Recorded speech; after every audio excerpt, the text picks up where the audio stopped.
안녕하세요. 저는 수도권에 사는 결혼 1년이 되어가는 새댁입니다. 오늘은 나이만 어린 막장 형님 얘기를 풀어놓고 싶어 이렇게 사연을 보내봤답니다. 남편은 형과 2살 차이 나는 여동생이 있습니다. 시댁에 갈 때마다 시부모님과 아가씨는 참 좋은데 아주버님과 형님 때문에 빈정상할 일이 제법 많았답니다. 저희는 회사에서 만난 33살 동갑 부부이고 결혼할 때도 양가 지원 안 받고 저희끼리 조촐하게 예물례단 없이 소박하게 결혼식 치르고 집도 저희 둘이서 모은 돈으로 작은 아파트 전세 구해서 살고 있어요. 시댁도 친정도 같은 지역에 1시간 내에 걸리는 거리라 부담 없이 찾아가 뵙고 놀다 오고 있어요. 저희에게 바라는 것도 별로 없으시고 시댁 가면 어머님이 차려주시는 저녁 먹고 전 설거지만 할 정도로 시집살이 같은 거 안 시키세요. 설거지도 요리할 때 나오는 설거지는 어머님이 대강 치워주시기 때문에 크게 어렵지도 않고 얻어먹은 사람이 설거지 정도는 해야 한다는 마음에 전혀 기분 나쁜 거 없이 즐겁게 하고 온답니다. 아가씨는 다른 지역에 취직해 일하고 있기 때문에 부딪힌 적이 별로 없어요. 이번 어버이날에도 평일이라 못 온다며 저희 편한 대로 부모님 모시고 식사하라고 아예 미리 빠졌었고 추석에도 당직이라고 얼굴만 비추고 가서 별로 부대 껴본 일이 없네요. 그래도 만나면 인사 잘하고 잘 지내는 편입니다. 큰형은 남편보다 5살이 더 많은데 9살 어린 여자와 결혼을 했어요. 2년 전에 결혼했고 그때는 시부모님이 결혼 자금을 1억 5천 보태주셨다고 했어요. 저희에겐 그렇게 보태주지 못하는 것을 미안해하셨지만 저희 친정도 그리 보태줄 돈이 있는 것도 아니고 여태까지 키워주신 것만으로도 감사하다는 마음이 있었기 때문에 괜찮다고 말씀드리고 저희 돈으로 잘 꾸려보겠다고 알뜰살뜰 아껴서 결혼 생활을 시작했습니다. 큰형님은 저와 남편보다 4살이 어려요. 이런 동서 사이는 서로 조심해야 하잖아요. 근데 자꾸 반말을 하며 선을 넘어서 한번 들이받으려고 마음의 준비를 하던 참이에요. 처음에는 좀 긴가민가 했어요. 형님 목소리가 좀 작기도 하고 저도 시댁에서 지내기가 어색하고 긴장돼서 누구 말투를 신경 쓰고 듣고 있기가 어렵더라고요. 몇 번의 만남이 있고 나서야 이 사람이 나를 만만히 보고 있구나 하는 게 느껴졌어요. 처음에는 요자를 얼버무리는 정도였어요. 동서, 이리 좀 와요. 동서, 이것 좀 저기에 놔줘요. 이렇게 언뜻 들어서는 모르게 끝에 요자만 들리는 듯 많은 듯 작게 말하더라고요. 처음엔 그냥 한 식구라서 친근하게 말하려고 그러는 건 줄 알았습니다. 근데 가만 보니 점점 작게 말하는 요자도 빼고 그냥 대놓고 화대를 하더라고요. 그것도 둘이 있을 때 더 심하게 말하더라고요. 동서, 내가 해산물 싫어하는 거 알면서 대게집을 가자고 하다니 왜 그러는 거야? 이런 식으로 나 무시하면 가만 안 둘 거야. 이게 형님이 노골적으로 저를 하찮게 대한다는 걸 느끼게 된 전화통화였어요. 전 형님이 해산물을 싫어하는 줄 몰랐습니다. 형님은 모시려고 초대한 자리도 아니었고요. 아버님, 어머님이 한꺼번에 코로나를 앓으시고 입맛이 떨어져서 밥을 잘 못 드신다는 말씀을 듣고 제가 평소에 해산물 좋아하시는 아버님, 어머님 모시고 대게집으로 모시고 간 날이었어요. 그냥 가볍게 식사하려고 남편도 없이 혼자서 간 자리였고 형님이 오실 줄도 몰랐어요. 어머님도 어쩐 일이냐고 형님에게 물어보실 정도이니 형님이 약속도 없이 시댁에 들이닥친 거잖아요. 마침 예약한 집으로 가려고 집을 나서던 참이라 같이 먹으러 가자고 한마디 한 것뿐이에요. 메뉴 물어보시기에 대게집이라고 다 얘기했고 제가 사는 자리라고 알고 따라오신 거예요. 식당에서 먹기는 또 엄청 잘 먹더라고요.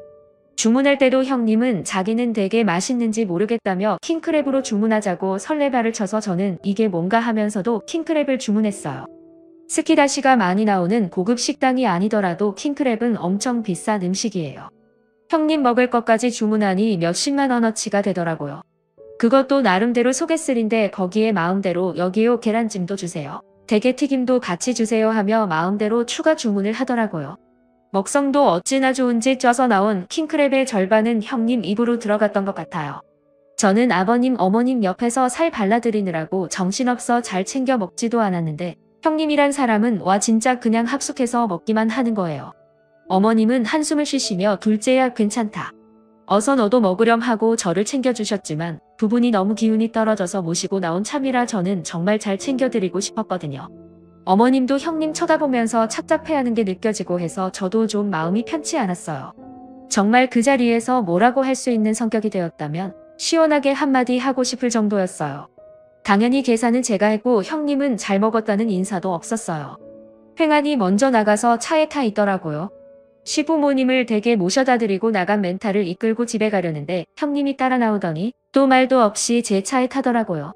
올 때는 없던 봉지를 챙겨 나온 걸 보니까 시댁 냉장고에서 김치를 덜어오는 모양이더라고요. 시부모님이 코로나 앓고 나은 지가 얼마 안 되었는데 먹을 건 사오기는커녕 빈손으로 와서 냉장고 털어오는 폼이 썩 좋지는 않았습니다. 인사치레도 없이 당연히 제가 데려다 주는 줄 아는 것도 기가 막히기도 했어요. 동서 가는 길이니까 나 좀 집에 데려다 줘. 집이 많아서 버스 타고 가기는 좀 그렇네. 이렇게 말하면 형님 집이 저희 집과 시댁 사이에 있는 줄 알겠어요. 완전히 반대 방향은 아니지만 형님 집에 들렀다 집에 가려면 1시간이나 돌아서 가야 합니다. 이미 멘탈이 나간 상태라서 싸우기도 싫고 해서 아무 말 없이 데려다 주었어요. 형님과 함께 있으면 정말 기운이 빠져요. 입에서 좋은 얘기가 나오는 법이 없거든요. 아까 그 식당은 좀 그렇더라. 좌석도 별로고 스키다시도 별로 안 나오는 싸구려 집이잖아. 괜히 입맛만 버렸네. 동서도 좀 센스가 없네. 맛집으로 잘 알아봤어야지. 근데 동서는 옷을 너무 후질근하게 입고 다닌다. 칙칙하게. 메이커도 없는 것 같고 같이 다니기가 좀 그러네. 명품까지는 안 되더라도 좀 메이커 옷으로 잘 입고 다녀. 뭐 이런 식이라 대답하기도 싫었어요. 살면서 아는 사람으로도 두고 싶지 않은 사람이 가족이 되니 자꾸 이런 말 같지도 않은 말을 듣게 되어 스트레스가 이만저만이 아니었어요. 이날도 집에 와서 남편에게 한바탕 했어요. 남편은 저에게 쩔쩔매며 사과했어요. 자기도 형에게 형수의 말투 때문에 통화한 적이 있는데 형은 왜 그런 걸로 유난했냐며 뽑으면 재수도 반말시키라며 오히려 자기와 저를 예민하고 이상한 사람으로 몰았대요. 남편은 정말 미안하다고. 말이 안 통하는 건 형이나 형수와 똑같으니 형과 형수를 최대한 만나지 말자고 빌고 또 빌었습니다. 속이 상했지만 남편도 저희 친정에 자주 찾아가서 자잘하게 정보를 바꿔주거나 무거운 물건을 들어주는 등 알을 노릇하는 사람이라 뭐라 말하지 못하고 넘어가게 되었습니다. 그러고 나서 형님한테 저런 말도 안 되는 전화가 온 거예요. 혼자 킹크랩을 반이나 처먹고 나서 말도 없이 해산물 식당으로 데려갔네 뭐네 하며 소리소리를 지르더라고요. 아니 형님 그건 제가 시부모님 대접하려고 집 나섰는데 형님이 연락 없이 오신 거라 그런 거잖아요. 아니 내가 연락 없이 갔다고 타박하는 거야. 감히 윗사람이 혼내면 나 죽었어 하고 가만히 있어야지 어디서 말대꾸야. 이런 전화를 받고 저는 속병이 나서 남편에게 또 화를 낼 수밖에 없었습니다. 우리가 피하면 뭐 하냐고 이렇게 전화로도 괴롭히는데 스트레스 받아서 살 수가 없다고 남편에게 소리소리를 지르면서 화를 냈습니다. 남편 잘못은 아니지만 남편이 아니었으면 겪지 않았을 일이니까요. 저희는 시부모님께 이 일을 말씀드리고 형님 댁과 인연을 끊겠다고 말씀드리려고 마음을 먹었습니다. 시부모님도 기가 약하신 분들이라 형님과의 일을 중지해 주실 거라고 기대하지 않았거든요. 명절이건 시부모님 행사건 형님이 오는 날은 시댁에 안 가겠다고 말씀드리려고 했어요. 형님과 아주버님 전화도 다 차단하고 남처럼 살 거라고요. 근데 아주 희한하게 해결이 되었답니다. 시댁에 있을 때 형님에게 전화가 온 거였어요. 저는 받기 싫어서 수신 거부를 하려고 했는데 갑자기 남편이 시부모님께 잠시 조용히 하시라고 하더니 스피커폰으로 전화를 받았어요. 동서 왜 이렇게 전화를 늦게 받아? 못사람이 전화하면 3번 올리기 전에 제각 받아야지.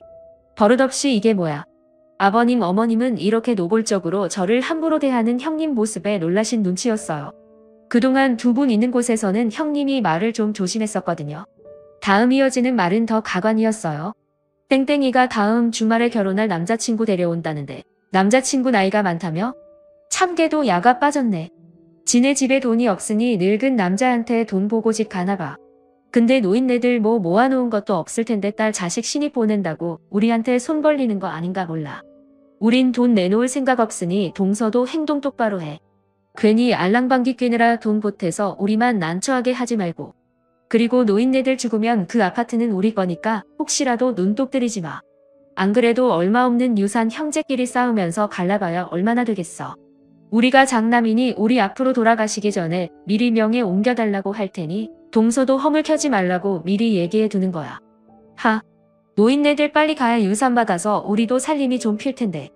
거듭되는 막말에 향연해 저는 대꾸할 틈도 없이 듣고만 있는데 갑자기 등등 옆을 보니 시아버지가 온몸을 부들부들 떨면서 화를 눌러 참고 있었습니다. 무슨 막대먹은 소리냐. 큰애 너 우리 없는 대선 이렇게 둘째에게 아나무인으로 그렸던 거냐. 게다가 땡땡이나 우리한테 하는 막대먹은 말은 또 뭐냐. 아니 아버님 저는 동서만 있는 줄 알고. 동서 설마 일부러 나 엿먹이려고. 아 시끄럽다 너 같은 며느리 필요 없으니 앞으로 우리 보러 올 생각 마라. 유산이고 뭐고 너한테 한 푼도 안 갈 테니 너나 김칫국 마시지 말거라. 참 너네 결혼할 때 보태준 1억 5천도 다시 돌려놓거라. 너한텐 한 푼도 아까워. 아버님은 크게 노하셨고 전화를 끊고 나서도 분이 풀리지 않아 한동안 씩씩거리며 숨을 고르고 계셨습니다. 조금 후에 제 전화로 다시 형님에게 전화가 왔지만 남편이 보란듯이 전화를 수신겁으로 돌렸고 저는 그제서야 형님의 막말 전화에서 해방될 수 있었습니다. 저는 그 이후로 형님과 만나거나 통화할 일이 없어서 뒷일이 궁금하지만 모른 척하고 있었는데요. 며칠 후 어머님이 저희 집에 찾아주셔서 이야기를 해주어 그 뒷이야기를 알 수 있었습니다. 형님은 그렇게 전화로 사단이 나고 나서 그날 저녁 아주버님과 함께 시댁을 방문했답니다. 두 부부가 무릎 꿇고 용서를 구했지만 아버님은 형님의 말과 태도에 크게 실망한 터라 꼴도 보기 싫다고 내쫓아버렸다고 합니다. 어머님은 형님 태도를 조금은 눈치채고 있었지만 이 정도까지였는지는 몰랐다고 너한테 험한 꼴을 겪게 해서 미안하다고 적에게 사과하러 오셨답니다. 이 일로 시부모님은 형님 아주버님과 완전히 척을 지셨고 어떻게 해서든 결혼식 때 해준 돈을 받아내신다고 벼르고 계시답니다. 이 와중에 아주버님은 형님만 잘못한 듯이 몰아가며 형님과 이혼하고 집으로 오겠다고 하셨지만 아버님은 너도 똑같은 놈이라고 집으로 기어들어올 생각 말라고 엄포를 놓으셨답니다. 어머님은 아주버님이라도 용서하실 생각이신지도 모르겠지만 아버님이 완강하셔서 당장은 어려울 것 같습니다. 결혼으로 윗사람이 되었다고 아랫사람을 찍어놀이를 하다가 못된 인성을 들키고만 형님 부부를 이제 안 봐도 된다고 생각하니 이제 속이 다 시원합니다. 마음이 좀 후련해졌으니 속상하신 시부모님 더 자주 찾아뵙고 챙겨드리려고 해요. 또 앞으로는 다른 곳에서 이런 부당한 대우를 받게 되면 미련하게 참지 않고 당당하게 살아보겠다는 다짐도 했고요. 제 사연은 여기까지입니다. 들어주신 모든 분들 앞날에 행복만 가득하시길 빕니다. 감사합니다. 다음 사연입니다. 안녕하세요. 저는 결혼할 때 시댁에서 받은 거 하나도 없어요. 집은 반반하려고 했는데 제가 외동딸이라 아빠가 사놓으신 아파트 제 명의로 해주셨어요. 신랑이 혼수했고 시어머니께서 은근히 예단을 바라셔서 저는 대놓고 예물을 해달라고 했어요. 저희 엄마가 평소에 심플한 액세서리를 좋아하시는데 그래도 엄마 옆에서 보석 좀 보고 자라 그런지 보석 모으는 취미는 없지만 눈은 좀 높아요. 그 사실을 시어머니께서 아시고 예단 말속 들어가셨어요. 신랑과 맞벌이를 하는데 연봉은 서로 비슷해요. 저희 신랑 사람 참 좋고 시댁도 딱히 저희에게 기대하는 게 없고 제가 따박따박 바른말로 말대꾸하는 타입이라 가깝고도 먼 관계로 지내고 있네요. 신랑이 여동생이 있는데 전 외동딸로 자라면서 딱히 누가 있었으면 좋겠다라고 생각해 본 적이 없어서 그런지 시누이랑 자매처럼 지내야지 하는 생각은 안 해봤어요. 그냥 가깝고도 먼 기본만 하는 사이예요. 저희 결혼할 때 시누에 취직하고 3년 차였는데 축의금 5만 원 했어요. 별 신경 안 썼어요. 몰랐는데 결혼식 때 입을 옷, 화장, 머리 한다고 신랑한테 돈 달라고 해서 100만 원 가져갔다고 들었어요. 어쨌든 결혼 전이니 신랑이 동생한테 해줄 수 있는 부분이니까 신경 안 썼고요. 제 직업이 남자가 많은 분야라 우리 쪽 하객이 신경 쓰였나 보다 라고만 생각했어요. 여자의 촉이라고 할까? 아니나 다를까 제 대학 1년 남자 후배가 결혼식에 왔는데 둘이 그날 만나서 연락하다가 연애하고 결혼한다고 하더라고요.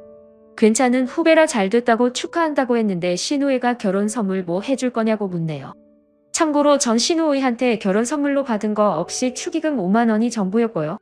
그래도 시누이라 뭐라도 해줘야지 하는 마음은 있어서 뭐 가지고 싶으세요? 했더니 시누가 말하길 언니네는 친정에서 집 해줘서 결혼 비용 얼마 안 들었죠? 오빠가 혼수다 했으니 그때 혼수 못하신 거 지금 한다 생각하고 세탁기, TV, 냉장고 요거 3개만 해달라네요. 그래서 제가 아가씨 혼수를 왜 나한테 하래요? 돈 모은 거 없어요? 아니 신랑 쪽에서 집 해줄 형편이 아니라 대출받고 해서 반반 해야 하는데 한두 푼이 아쉽다고 친언니 같은 마음으로 해달라네요. 나한테 언제부터 여동생이 있었다고? 그런 거 없는데 라고 생각했죠. 그 자리에서 싫다고 얘기하고 세탁기 하나 정도는 해줄 수 있을 듯하니 세탁기 하나 해주는 걸로 신랑과 이야기해보겠다고 일어났는데 시누이가 입술을 삐죽삐죽 결혼할 돈이 부족하면 연애를 좀 더 하다가 돈을 더 모으고 결혼을 하던지 본인들이 결혼하는데 왜 내가 혼수를 보태야 하는지 전혀 모르겠어요. 이해가 참 안 됐어요. 신랑한테 이야기하니 세탁기만 해주자고 자기는 돈 벌면서도 축의금 5만 원 해놓고 참 웃긴다 하고는 넘어갔어요. 그리고 며칠 있다가 시누이 결혼 문제로 신랑과 시어머니가 통화하는 것 같았는데 신랑의 언성이 높아지고 제 이름이 들리고 기분 안 좋게 통화가 끝나길래 왜 그러냐 했더니 저 결혼할 때 예단 안 해왔으니 이번 결혼에 그때 못했던 예단 대신 시누이 혼수 도와주라고 저한테 말하라고 으름장 놓으시더래요. 신랑이 어이가 없어서 예단은 우리가 집을 장만했어야 받는 거고 장인 어른이 집 해주셨는데 그럼 우리가 예단에서 처갓댁이 보내야지 어디서 예단 이야기를 꺼내냐고 저한테 허슨소리하면 가만히 안 있을 거라고 하고는 시어머니와 이야기 끝났으니 누가 뭐라고 하면 그냥 무시하라고 하길래 알았다고 했어요. 세탁기 하나는 해주려고 좋은 모델로 보고 있었는데 이걸 계속 보고 있어야 하는지 고민이네요. 그런데 시어머니와 시누이가 전화와 카톡 폭격으로 제 심기를 상상 초월하게 건드리더라고요. 저 공대 나왔고 성격도 불같아서 남자 후배들도 저 어려워하는 구석이 있는데 나중에 정말 열받아서 시누이랑 후배 불렀어요. 후배는 부르니 후딱 나와서 있는데 시누이는 눈치챈 건지 엄청 늦게 기어 나오더라고요. 후배한테 이러이러한 일이 있는데 아냐고 했더니 자기가 듣기로는 제가 가전제품 몇 개 선물해 줄 거라고 했다는데 그거 아니었냐며 정말 어이가 없더군요. 집은 구했는지 물어봤더니 본인 회사 근처로 가야 해서 회사에서 지원금 3천만 원 나와서 큰 부담은 없다고 나머지 전세 금액도 자기가 모은 돈 8천만 원이랑 부모님이 도와주시는 돈 5천만 원 하면 된다고 말하는데 와 뒷목 잡고 쓰러질 뻔했네요. 나중에 시누이 저에게 와서 애교 부리는데 언니가 어쩐 일이에요? 호호하는데 아가씨 결혼하는데 내가 그냥 있을 수는 없고 아가씨가 우리 결혼할 때 해준 것보다는 당연히 우리가 손님 사람이니까 더 해줄게요. 그런데 물건 같은 걸로 하기는 그러니까 일단 아가씨 돈으로 혼수하고 내가 나중에 알아서 현금으로 줄게요. 라고 했어요. 집에 와서 신랑에게 시어머니와 시누이가 둘이서 쏙닥쏙닥하고 나한테 혼수 뒤집어 씌우려고 한 거 아니었겠냐. 솔직히 아가씨 결혼에 돈 2,300 쓸 수 있다. 그런데 자기 연봉 3천만 원 받을 때 축의금 우리한테 5만 원 했다. 학생도 아니고 지금도 나이가 30인데 나한테 철 없이 대놓고 유고하는 건 아닌 것 같다. 라고 말하니 신랑 생각도 그렇다네요. 사실 저희 생활 여유로운 편입니다. 대출금도 없고 아이 계획도 없어서 하고 싶은 거 거의 하면서 살고 저축도 많이 해요. 그런데 내가 힘들게 번 돈을 왜 아가씨 혼수로 의미 없이 써야 하죠? 그것도 강요에 의해서. 아무튼 결혼식은 다가왔고 그 사이사이 신우는 줄기차게 혼수로 장만한 가전제품들 금액까지 캡처해서 계속 보내왔어요. 저는 그냥 이쁘네요. 잘 샀어요 했고요. 지난주 결혼식 날 봉투 2개를 준비했습니다. 한 봉투에 5만 원씩 넣고 신랑 이름 제 이름 써서 후배 내 하나 신부 측 하나 넣어줬어요. 본인이 낸 것보다 양쪽으로 5만 원씩 전할 만큼 한 것 같아요. 저희 부모님은 미리 추석 전부터 2주간 친구분들과 해외여행 계획이 잡혀 있으셔서 사정에 양해를 구하셨고 아가씨 축의금 드리라고 50만 원 주셨어요. 이건 어른들께서 하시는 거니까 그대로 시부모님께 드렸고요. 내일 시누이가 신행해서 오는 날인데 난리가 나겠죠? 이미 시어머니는 난리 나셔서 신랑이랑 며칠째 싸우고 있네요. 외돈 10만 원 무시하냐고 했네요. 애초에 무리한 강요를 하지 않았다면 세탁기 하나는 아주 좋은 걸로 해줬을 텐데 안타깝네요. 오늘의 사연 들어주셔서 감사합니다. 재미있게 시청하셨다면 구독, 좋아요 부탁드립니다.